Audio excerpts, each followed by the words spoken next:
Hi everyone, thank you so much for joining us today. We have a very special guest speaker with us. So Cheng Soon Ong is senior principal research scientist at Statistical Machine Learning Group, Data 61 CSIRO, and associate data science director at Data 61. He works on extending machine learning methods and enabling new approaches to scientific discovery, and has led the machine learning and AI future science and artificial intelligence future science platform at CISO. He supervises and mentors many junior scientists, collaborates with scientists on problems in genomics and astronomy. And he's an advocate for open science and is also an adjunct associate professor at Australian National University. He's co-author of the textbook Mathematics for Machine Learning, which we are following in this study group.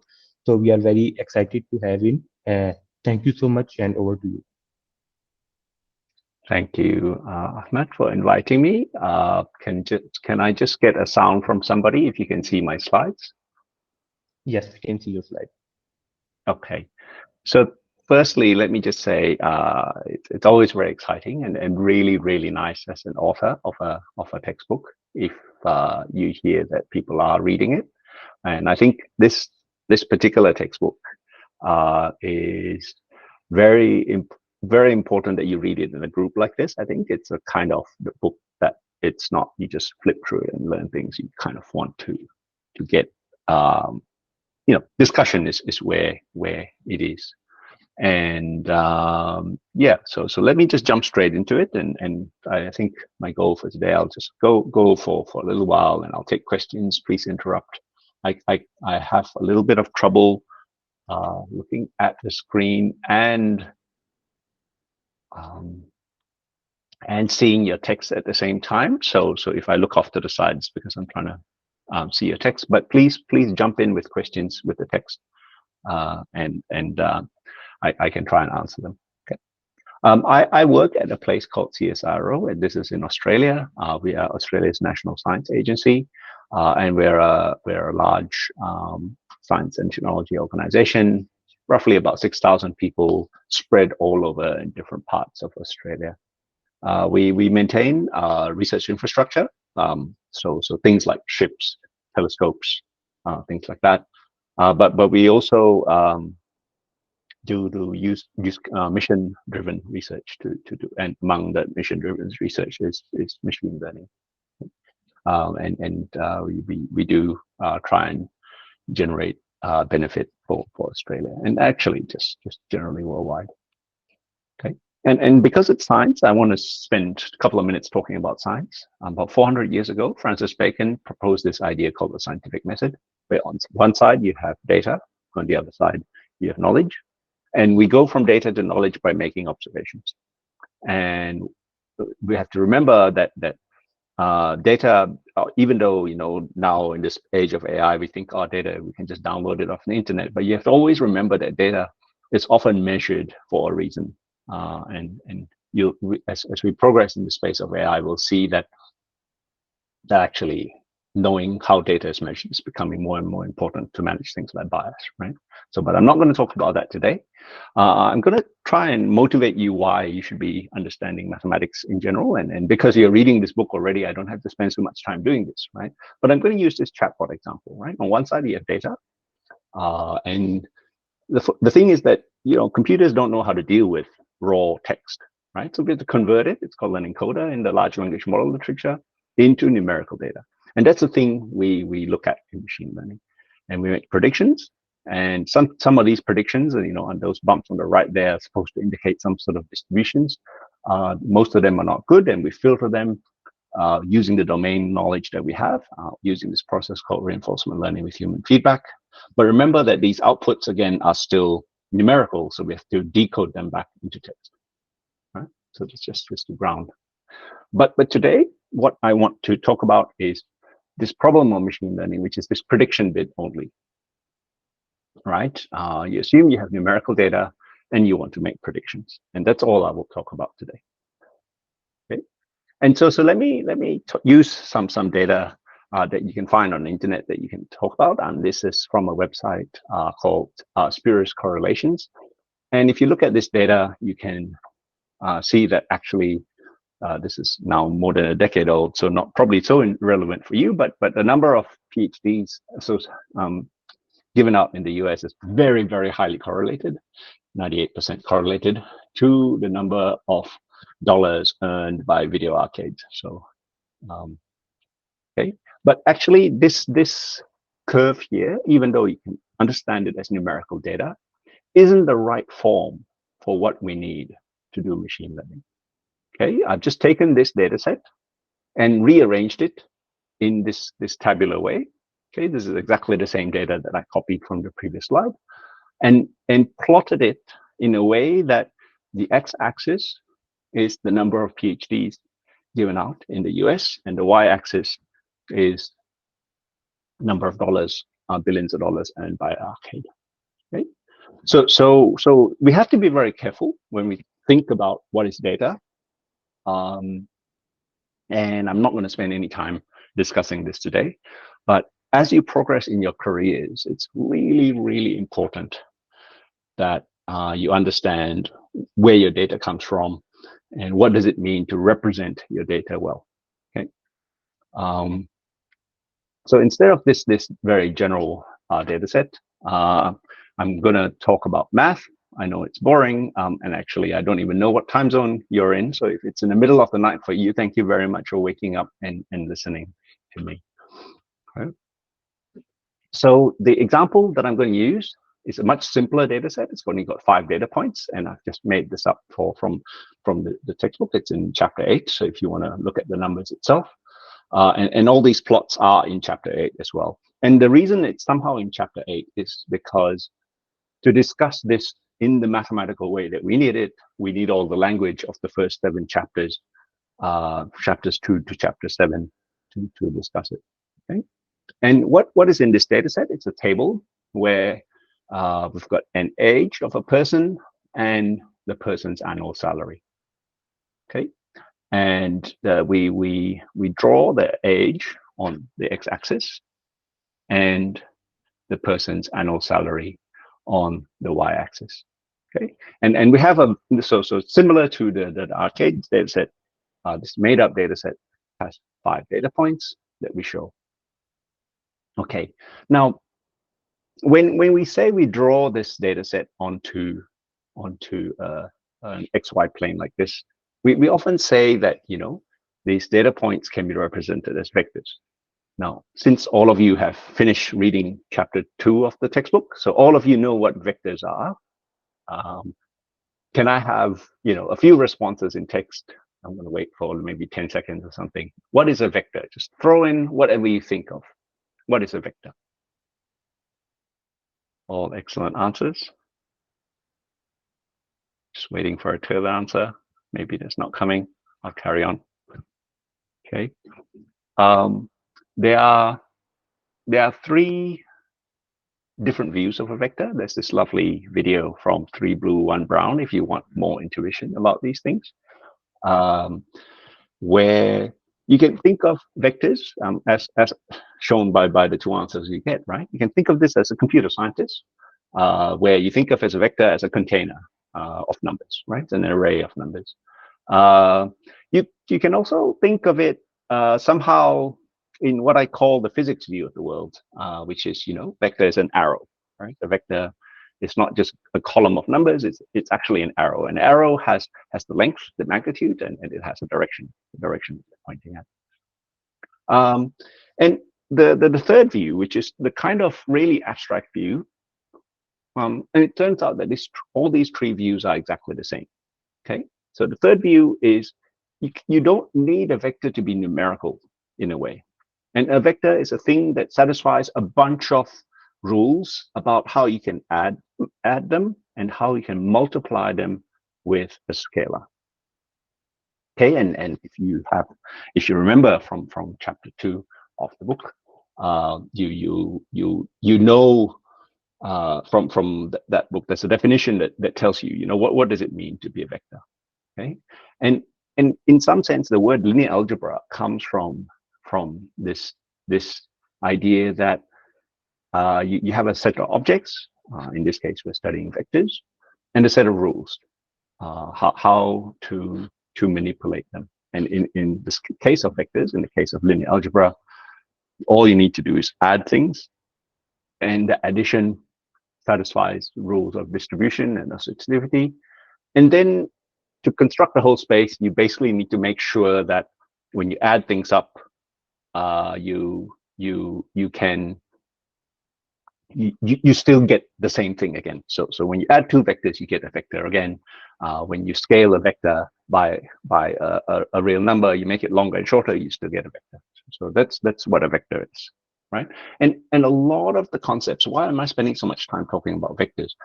A lot of the concepts are somehow not so evident, in the sense that mathematics takes this approach of defining a set of rules, and the rules define the object itself. Okay, and why do we define the rules? So that we satisfy some intuition. So the rest of today, I'm going to try and give you some intuition about why we need these mathematical objects. And then, I'm not going to actually tell you what those definitions are. I mean, I'll show them on the slide, but I don't think you really should try and memorize what they are, because they are in the book. Okay, so what I want to give you is this intuition. So I'm going to go back one slide. That you have these arrays of numbers, you have magnitudes and directions. Why do these intuitions of how we manipulate these things? Why are they satisfied by the rules that we have? Okay. And because this is about machine learning, I'm going to use this example of machine learning to try and motivate you about mathematics. Okay, so remember what the problem is. I've got some data set of age and the salary you earn at a certain age, and I plot age on the x-axis and salary on the y-axis. I'm not actually interested in the salaries of the people who are already in the training data set, so the data set that's already labeled. I'm interested in the generalization, right? So I'm interested in, first, the prediction. Say, for example, here on the slide, I talk about what is the salary at age 60. Okay, so that's the kind of prediction. And I'm interested in what error I make when I make that prediction. Okay? Now, if it's anything I want you to remember about machine learning, is you don't want to train on the test set, so you always have this test set held down. So machine learning is very much about prediction. And for the rest of today, I'm going to use the idea of fitting a line to make this prediction. So what does it mean? Once I've fitted that line, that black line, I've just fitted it somehow. I'm not going to tell you exactly how now, but we're going to look at different ways of doing it. You fitted a black line. Now with the fitted black line, I can look at the value. I can look at where the line intersects 60. So we look at the age 60, and we can see that we predict that at age 60, a person would earn 100,000. Okay, so that's why we want to fit a line. Okay, and I'll give you today four ideas of how to fit a line, and this essentially covers all the mathematical chapters. Okay, this is like the motivation of the mathematics chapter. Okay, so you can fit this line by solving an equation. You can fit this line by projection, which if you're reading chapter 3 now, you'd be thinking about that. And you can fit it by the best approximate solution and by maximum likelihood. And I'll spend, maybe more time talking about the first two questions, and then very quickly talking about the other two questions. And that covers the 6 chapters of mathematics in the textbook. Okay, again, let me repeat, if you have questions, please put them on the chat. I'm just looking off to the side here to see the chat window. Okay. Okay. So now before we do anything more, and just to relate the picture I have here with the notation that's in the textbook, there are 5 data points. So we make n to be 5.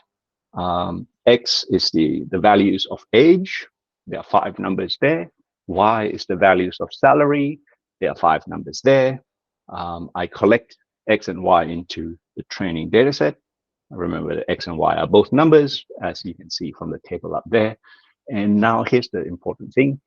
When I fit a line, I fit the parameters W.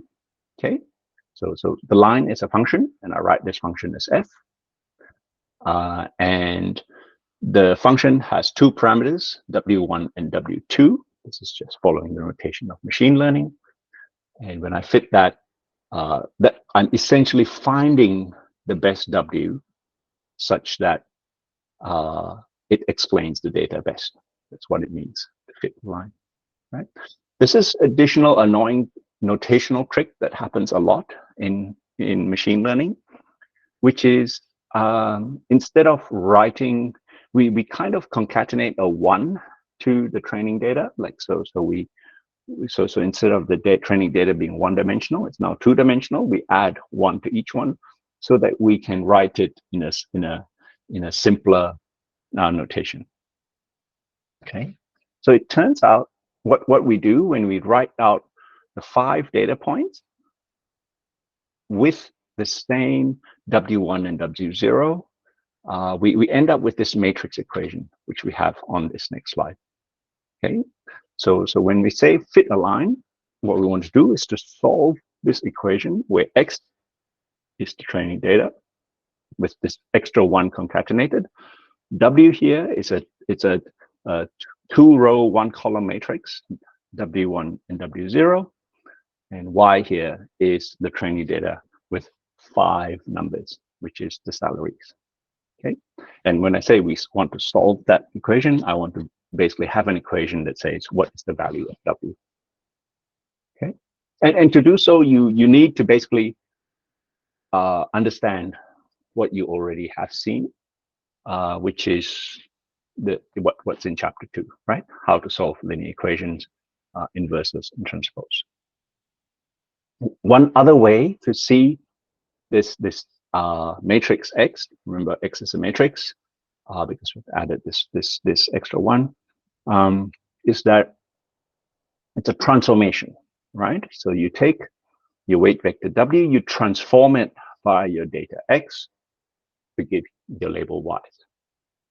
Okay, and the thing on the right here of the slide are rules you can use to manipulate matrices. Okay. Now the thing to remember though, if you think a little bit from high school, when does this equation, this linear equation, have a solution? Can anybody remember that? I'm just going to pause a minute while I have a drink.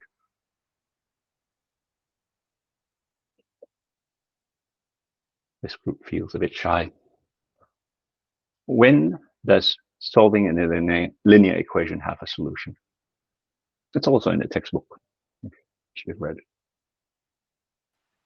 No As hope. long as the answer is real. The answer is real. That's good. There's something to be said about the shape of the matrices. Okay, it turns out that sometimes if the matrix is tall and skinny, right, you might have many solutions. No, there are too many constraints, and then there may need no solutions, and sometimes there are infinitely many solutions. So if you look back, I can't remember exactly which section that is. We discuss the possibility. So sometimes there are infinitely many solutions, and sometimes there's exactly one solution, and sometimes there are no solutions. And the reason that there's all these problems is because, remember I said X is a transformation matrix. You can think of X as somehow like a mapping, right? It spans some sort of space. And when you talk about spaces, you really want to be talking about the basis of that space and the rank of that space. And somehow for that equation to have a solution, the rank must be just right. Okay, so the rank of this particular matrix X must be 5 for this equation to have a solution. Okay, but so somehow, you know, there's this very special case for this solution to exist. Okay, and in this particular data set, this one, the solution actually doesn't exist, because if the solution did exist, that line would pass through all the data points. Okay, so when I say I can solve that linear equation, it means that there must exist a line that perfectly passes through all the points.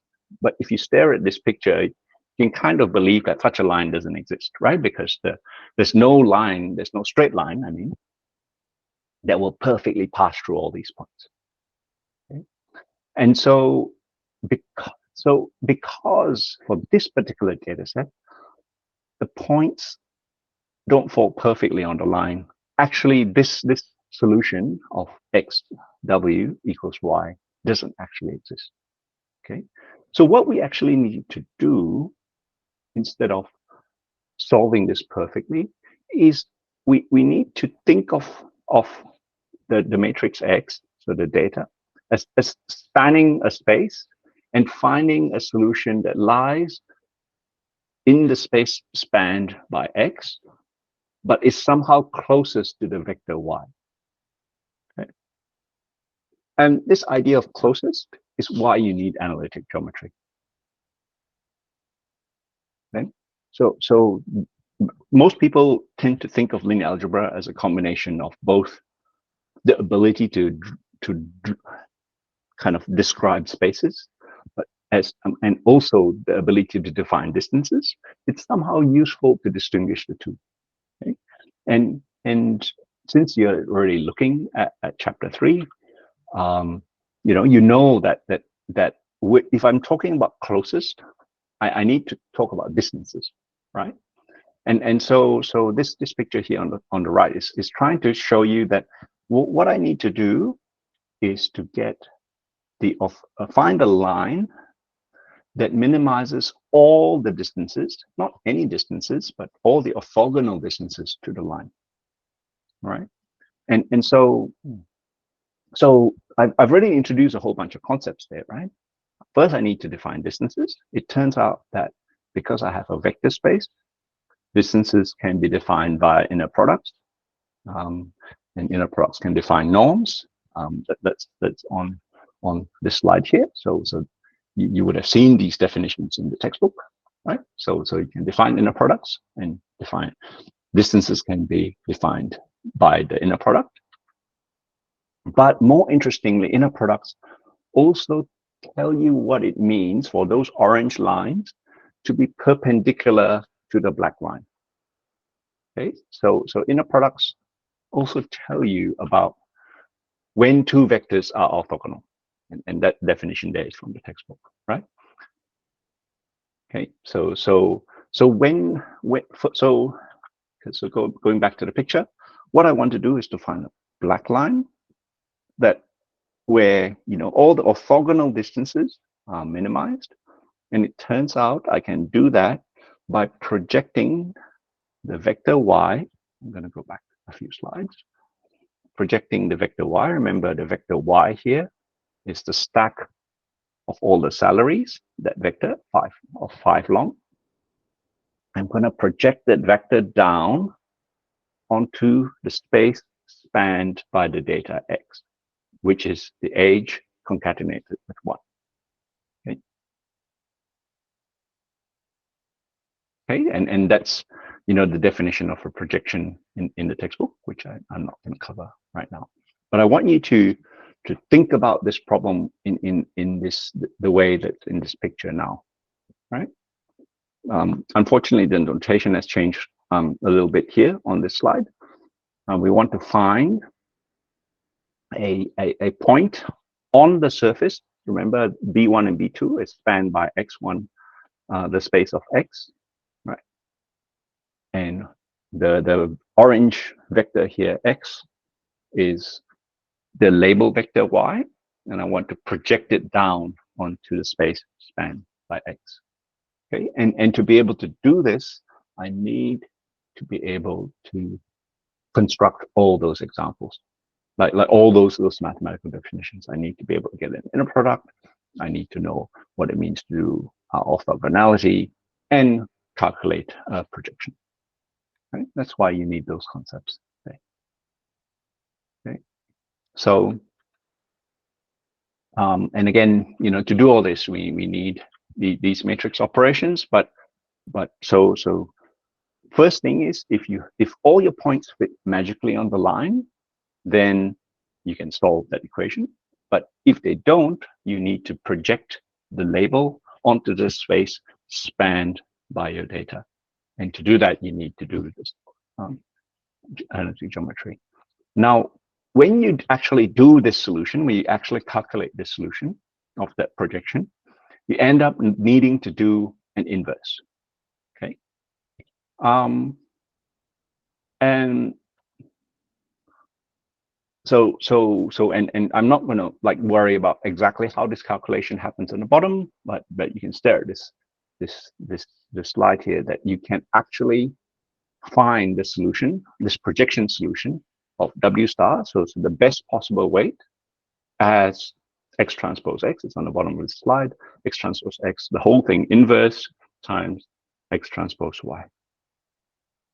Okay.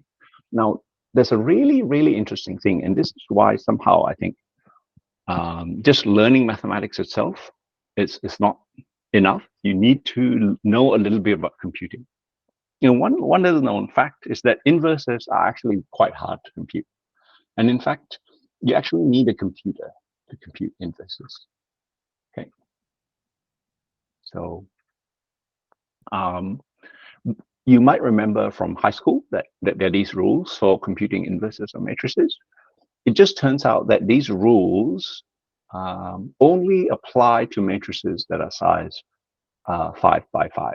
Once the matrix gets bigger than 5 by 5, they literally, there exists a theorem that says that such a rule does not exist. Okay, this theorem is somehow mentioned in the book. It's called the Abel-Ruffini theorem. Okay, but it turns out that if you manipulate your matrix, which is why we have a whole chapter on matrix decompositions, right? If you manipulate your matrix in a certain way, and you have a matrix which is called a diagonal matrix, so this matrix D here, which is in the next chapter you're going to read, inverting a diagonal matrix is the same as inverting the values, the individual values of D itself. Okay, and so it turns out that we need matrix decompositions purely because there is no other way to invert a matrix. Not because matrix decompositions makes things more efficient. That's also true. But actually, if we didn't do matrix decomposition, we wouldn't even know how to compute an inverse, because the way you know how to compute inverses from high school only works up to matrices of size 5 by 5, which is enough for our problem here. But admittedly, the toy data set of 5 by 5 is very, very, very toy, right? I'm sure all of you are interested in more complicated data sets than with 5 data points. Okay, not only is the eigenvalue decomposition the only kind of matrix decomposition that's necessary. It turns out that there are different types of decomposition. The matrix is positive definite. You have a Cholesky decomposition. If the matrix is non-square, you have an equivalent singular value decomposition. Okay, and so this is mostly to motivate you that actually you need all these matrix decompositions, partly so that your code becomes more efficient, but also really because if you didn't do it, you don't know how to invert a matrix. Okay, so very, very quickly in the last 20 minutes or so, kind of touched, why you need vectors, because it helps you think about manipulating spaces and think about how to span a space. Okay. If your line doesn't fit carefully, you need to minimize distances. To get distances, you need this idea of an inner product, which additionally also gives you orthogonality. But to solve, once you solve that equation, you have an inverse. Turns out you can't compute an inverse based on what you know from high school. There needs to be algorithms for computing inverses, and all of these algorithms involve some sort of matrix decomposition or other. Okay, so those are chapters 2, 3, and 4. Let me pause here in case there's any questions you have to clarify the motivation, not the mathematics, because there's a whole textbook that you can read, but the motivation, why you need these things, and then I'll very quickly cover off a few more chapters. Okay, let me soldier on. Everybody's still awake, I hope. It's math. I know it's tough. Now, there's two more ways to think about fitting a line. Okay, we remember the first way is we want to solve xw equals y, but this has a problem. If the points don't perfectly form on the line, there's no solution. Okay. Instead of that, we can solve the closest approximate solution. So what do we mean by closest? We mean that if we subtract xw from y, and we now know how to do norms of this, so the distance, the length of this vector, so I subtract the left-hand side from the right-hand side.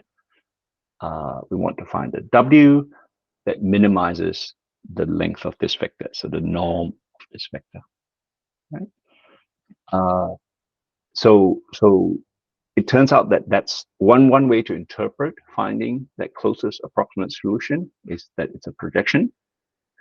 A different way of finding that closest approximate solution, which is much closer to what we do in modern machine learning, is to solve for the minimum of this norm. Okay, so that's written on the left-hand side, right?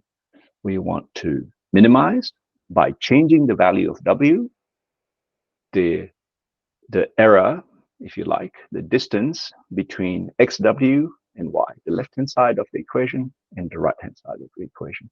And how do we measure that distance? We use the Euclidean norm.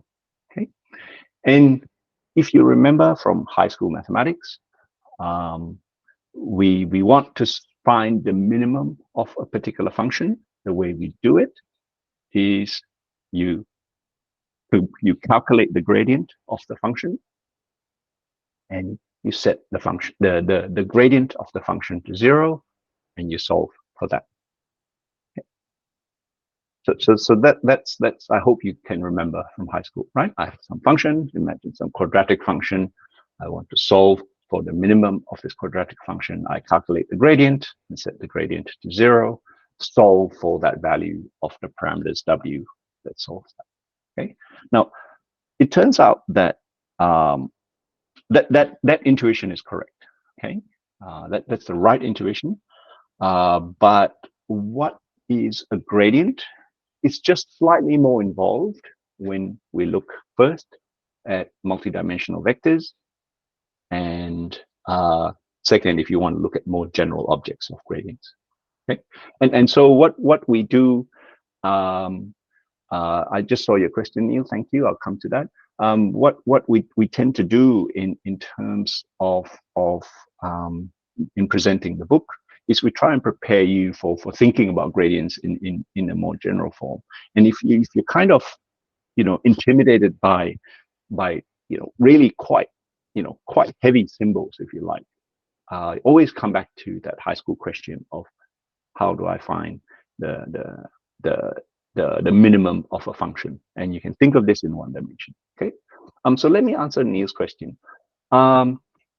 So when are inner products different from dot products?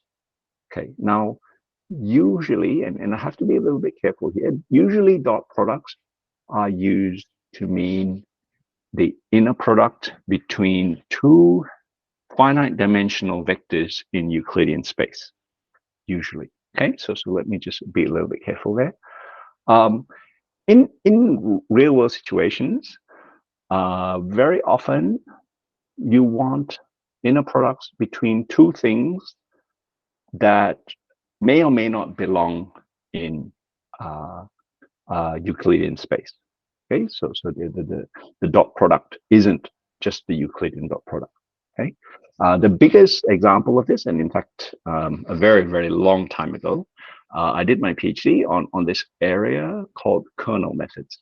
Okay, something called reproducing kernel Hilbert spaces. If you have looked at something called Gaussian processes, they also have this thing called the covariance kernel. Okay, now in this topic of kernel methods, kernels are essentially generalized inner products. So they are inner products that are definitely not between two Euclidean vectors. In two finite dimensional Euclidean vectors, it could be something significantly more general than that. Okay, so that's one very big example. Quite a lot of literature there. Hasn't been very popular in recent years. Where do kernels appear in neural networks? Very recently, there's been quite a lot of interest in this thing called the neural tangent kernel. So I'll write that down because it's always hard to hear. Which is a way of interpreting neural networks as some sort of inner product in some sort of very general space. Okay, so if you're interested in that, I hope that clarifies some of that question. Okay. Let me keep going. Remember, I was talking about gradients. In high school, you saw gradients in the way that's at the top of the slide, right? You have some polynomial, you calculate some gradient, and you know how to calculate gradients for polynomials. When you have vectors, all you really, usually when I do these calculations, I pretend like I'm in high school and I have these scalar value, univariate values, and I just pretend that they are like that. And I do the symbol manipulation as if things were scalar. And then I have to come back and pay attention to the fact that they are vectors, and I have to keep track of their dimension, and I have to make sure that the rows and columns fit. Okay, and a lot of this machinery, like this very complicated definition you see here, is somehow so that you can keep that intuition that you know from high school. Okay, again, let me just repeat something I said at the beginning, right? You learn some intuitions for objects that we know and love in three-dimensional Euclidean space or one-dimensional functions. You get those intuitions, and what machine learning does, what machine learning needs, is that we need to do them in higher dimensions. And in higher dimensions, we no longer have these intuitions. And so we kind of invent mathematical rules. There's good reason why these rules are the way they are, but you can think of it really as very much as we just invented these rules so that the intuitions are satisfied for 3 dimensions, but they also work in all other dimensions. Okay, so these definitions are partial derivative. They look really scary, but they're essentially just multi-dimensional generalizations of high school univariate calculus. And let me give you this concrete example, right? Here we're finding the closest approximate solution. You will know from chapter 3 that norms can be written.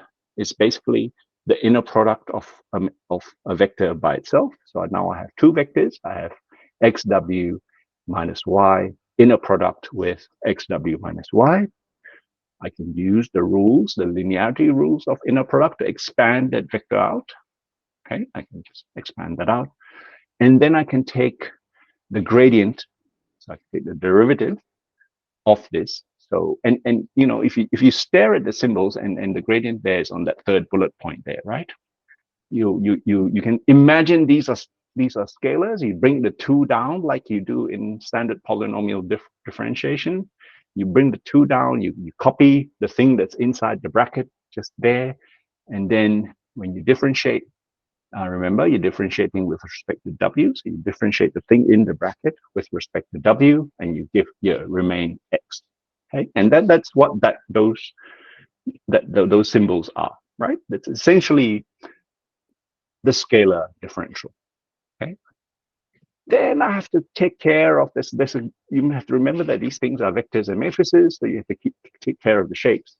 and that's what happens there. So that there's actually a transpose in there. Okay. Now I take this gradient. Remember from high school, how do I find a minimum? Solve for the gradient, set the gradient to 0. So I set this, 2xw minus y transpose times x, set it to 0, and I can solve for it, and I get that solution at the bottom. Okay. If anything I've just said here feels really confusing, just pretend these are just standard scalars, and those things will work out, right? Okay.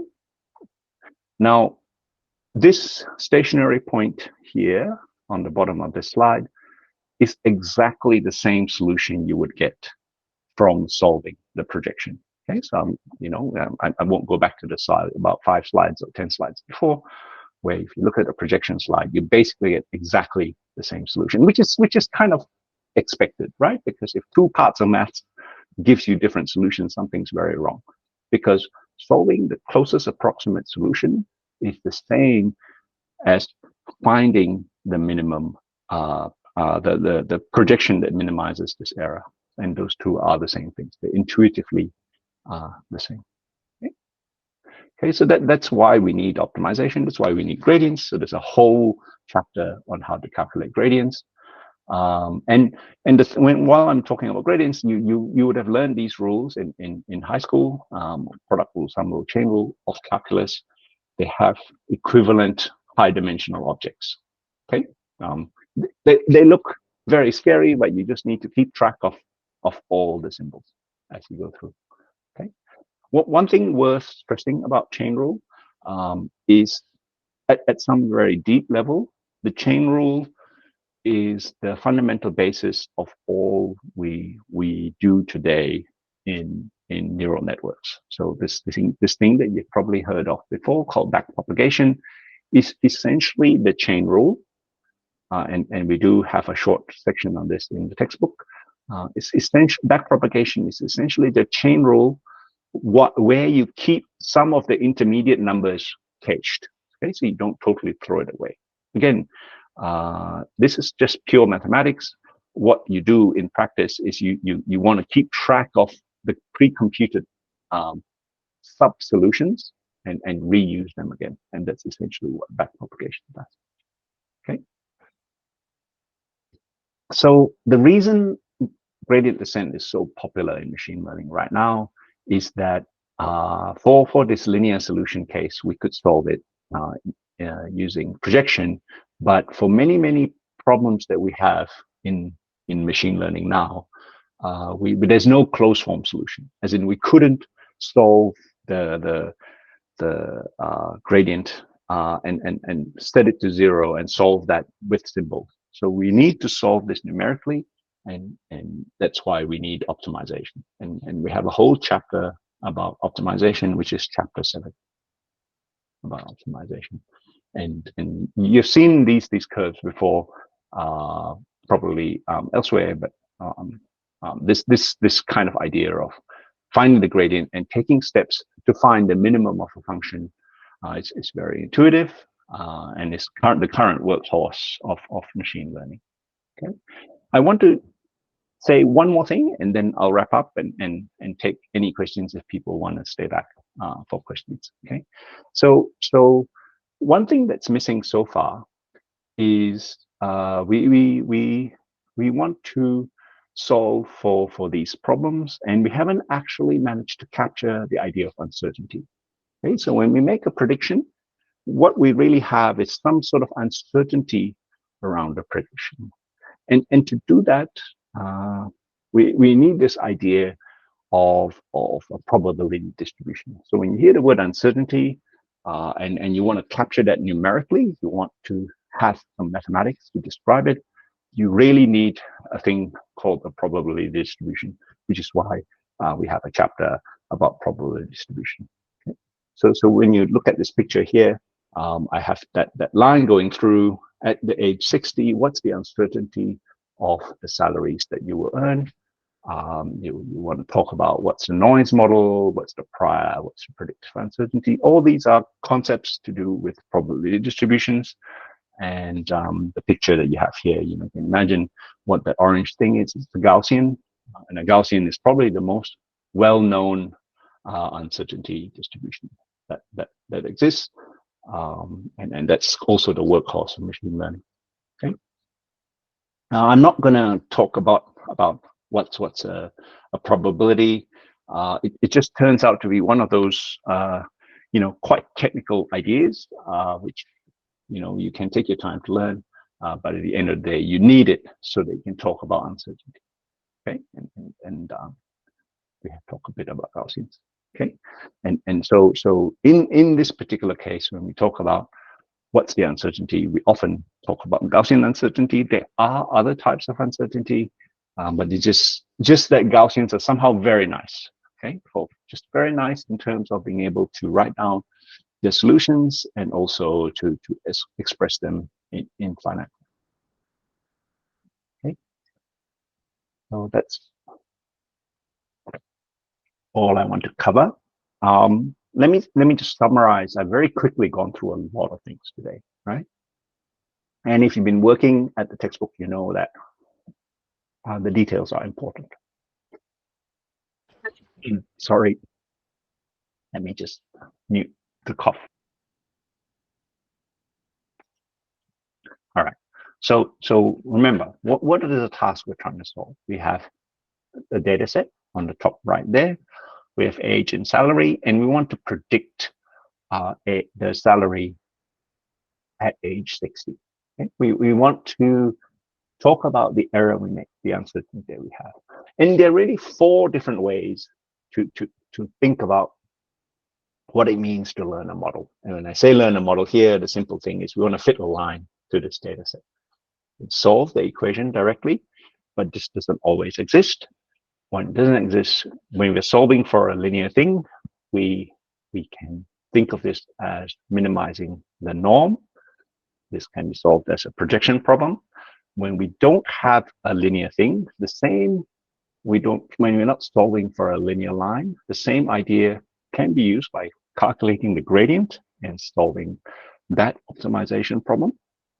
Okay, and often when we want to predict, we want to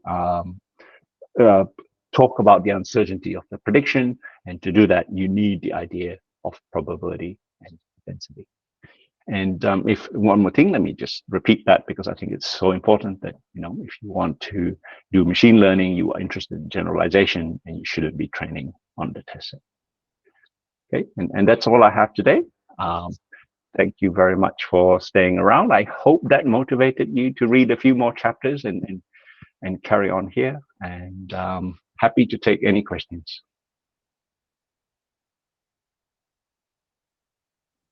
Thank you very much for the session. I have a question. So my question is related to more focused on how to learn that. When I feel like when I'm studying a book and trying to learn from book, it feels a bit more difficult as compared to when I watch a YouTube lecture on the same topic, even if it is by the same person.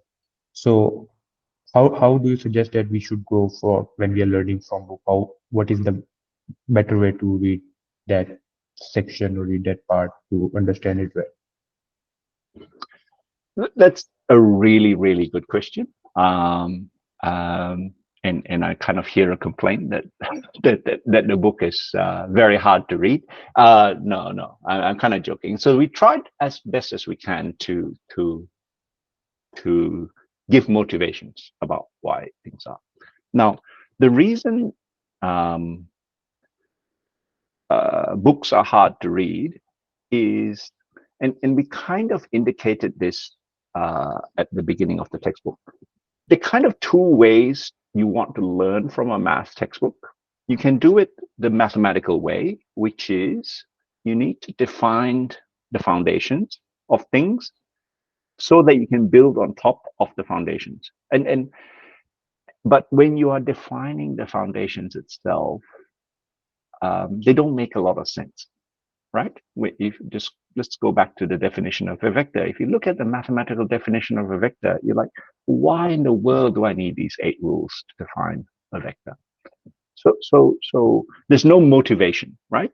But at any point, you kind of know, you fully understand what the object you're talking about. So when we talk about inner products, we know they're inner products between two vectors, and then you can answer what's a vector. Yeah, that things. So you can kind of work downward. So that's one way to learn from mathematics. And the way our book is written is ordered in that way. You need the basic things. Basic is not the right word. You need the foundational things, which are usually more abstract and less useful. And then you build up towards the end. Based on your question, and it's not, you're not special in that way, that many people want to go the other way. Okay, many people would prefer to start with the end. I want to do linear regression. Okay, people want to start at the end. But then you go, oh, what's a line? Well, we don't know exactly what the mathematical object of a line is. So you kind of work backwards from there. So when you're reading a book, and the reason I have this talk is I try to give you the intuition behind why those things are there. And when you're reading a book, I want you to do it that way as well. You want to look at some particular definition, and you want to ask, why in the world is this definition useful? Okay? And sometimes, and we tried very hard in our book, that for every definition we have, a little bit later on, we use it for something. Okay. And not all definitions are used later in the book, unfortunately, because some definitions are useful elsewhere in machine learning, and we just didn't have enough space to put it in the book, right? So I think, just to summarize that very long answer, right? Somehow you always want to ask, why is this particular construction, this very, very unintuitive construction, the way it is? So I don't know whether that's helpful or not, but I think always ask, why am I learning this? Yeah, definitely makes a lot of sense. Thank you. Anybody else? I'm happy to spend a few more minutes over the hour if you have more questions. And I'm not sure exactly how your sessions are, like how you choose the leaders of the session. For those people who are, kind of leading the discussion of a particular session, sometimes it's worth flipping a little bit forward. You can use the index of the book to look, where else are we using these definitions? What do we need them for? And somehow, one other way of reading the book is to read chapter 8 and go, I don't need to learn any mathematics. I'll read chapter 8 and kind of work backwards for every definition you need from chapter 8. I'm not suggesting to the organizers to change the way you're reading the book, because one very good, when you're in a group, it's always good to read them from the front, because you can discuss with each other and somehow keep each other motivated. I have actually one question, Professor. So for the questions that are exercises that are given in the book, like if someone goes through all of them, like is it sufficient in general to understand, or like what's the point of this study basically? So basically, is it to refactor or rejuvenate what you have already learned, or is it to like learn more things or something? So I'm going to answer your question with kind of a motivation why we wrote the book. In many ways, the answer is very unsatisfactory, right? You feel like you're learning a lot of mathematics from reading the book, but actually this is just kind of the beginning of the mathematical journey. You can learn a lot more if you wanted to. Or you can go and use the fact that you understand some foundational mathematics to do programming better. So we wrote this book because we were teaching from other textbooks. So Chris Bishop's Pattern Recognition for Machine Learning is a very good textbook from 2 decades ago. We were teaching machine learning from these textbooks, and very often the students would have a computer science background, and in different parts of the world have different education systems, but in the English-speaking world, in the UK, in Australia, in the US, computer science students don't learn a lot of continuous mathematics. They don't learn about vectors and products. And so when they reach third or fourth year, they do the machine learning course, and all of a sudden people are struggling to read even the basics of the beginnings of machine learning textbooks. And so the way to see this textbook is somehow like the introduction math to read other machine learning textbooks. The textbook, this math for machine learning textbook, really shouldn't be seen as a machine learning textbook per se. And the reason we have machine learning examples in there is so that we can illustrate why the math is important, not because the machine learning is somehow state of the art or anything. It's a way to help you read other machine learning textbooks. Right? I know that's a very unsatisfactory answer because you think there's so much math already. I must know everything by now, but unfortunately, it's the beginning. Right. And thank you, Rabius and Laura, for the kind words saying, you know, how to see things together. Hopefully that motivates you to soldier on for the rest of the chapters. Oh, in case anybody thinks they're not progressing very quickly, I think you will be progressing amazingly well if you spend 2 or 3 hours and you understand 2 or 3 pages. Okay, let me just calibrate it. If you've never seen this mathematics before, it is very heavy going.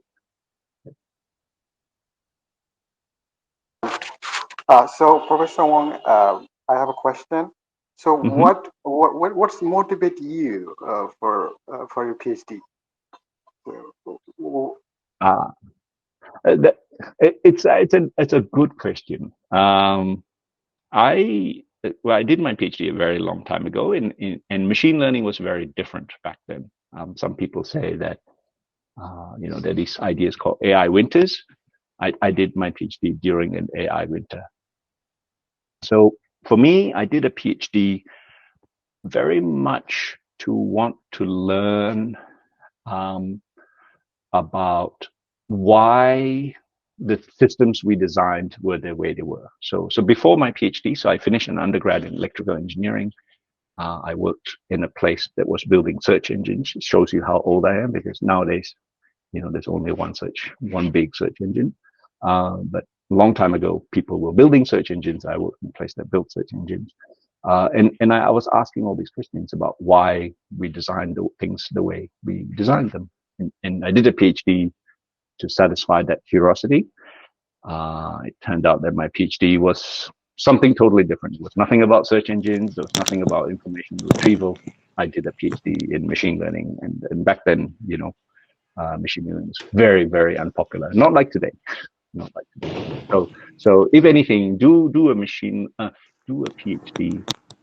to satisfy some sort of, curiosity of what you want to do. Today, PhDs are useful if you want to do research. So a lot of people like, that new employees have PhDs to do research before you get a research job.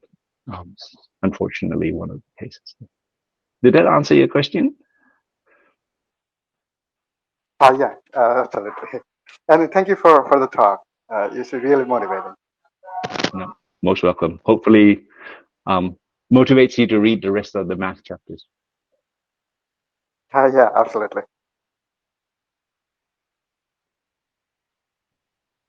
Okay, last chance to ask questions.